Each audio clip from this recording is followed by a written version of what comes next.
આજ રોજ ગુજરાત રાજ્યમાં સ્થાનિક સ્વરાજ્યની ચૂંટણીમાં ભારતીય જનતા પાર્ટીનો ભવ્ય વિજય થવા બદલ અને સુરત જિલ્લાના ઉમરપાડા તાલુકાની ઘાણાવડ બેઠક પર 1094 મતથી ભારતીય જનતા પાર્ટીનો ભવ્ય ઐતિહાસિક વિજય થયો હતો, જેની ઉજવણીના ભાગરૂપે શ્રી કમલમ સુરત જિલ્લા મધ્યસ્થ કાર્યાલય બારડોલી ખાતે ફટાકડા ફોડીને મીઠાઈ ખવડાવીને વિજયને વધાવીને વિજયોત્સવ મનાવવામાં આવ્યો હતો।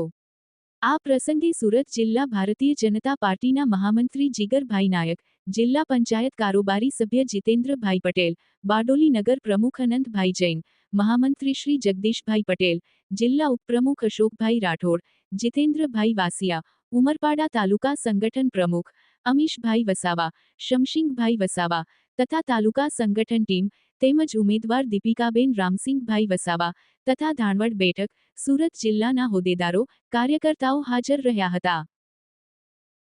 સુરત જિલ્લા ભારતીય જનતા પાર્ટીના મહામંત્રી તરીકે જીગરભાઈ નાયક આજની સમગ્ર ગુજરાતમાં સ્થાનિક સ્વરાજ્યની ચૂંટણીમાં જ્યારે આખા ગુજરાતમાં ભગવો લહેરાયો છે ભારતીય જનતા પાર્ટીનો, ત્યારે અમારી સુરત જિલ્લાની ઉમરપાડા તાલુકાની જે એક બેઠક હતી ઘાણાવડ બેઠક, એ બેઠક પર ફરીવાર ભારતીય જનતા પાર્ટીએ ભગવો લહેરાવ્યો છે અને 1094 વોટથી આ સીટ અમે જીત હાંસલ કરી છે। આ જીતમાં ભારતના વડાપ્રધાન શ્રી નરેન્દ્રભાઈ મોદી સાહેબ, ગૃહમંત્રી શ્રી અમિત શાહ સાહેબ, રાષ્ટ્રીય અધ્યક્ષ જેપી નડ્ડા સાહેબ,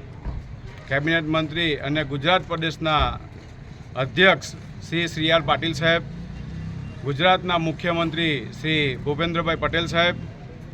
તથા અમારા સંગઠનના મહામંત્રી રત્નાકરજી સાહેબના માર્ગદર્શન હેઠળ અને સુરત જિલ્લા ભારતીય જનતા પાર્ટીના પ્રમુખ શ્રી ભરતભાઈ રાઠોડ અને માંગરોળ વિધાનસભાના ધારાસભ્ય શ્રી ગણપતભાઈ વસાવાના નેતૃત્વમાં આ અમે ઉમરપાડા તાલુકાની જે પેટા ચૂંટણી હતી એમાં અમે ભવ્ય વિજય હાંસલ કર્યો છે અને આ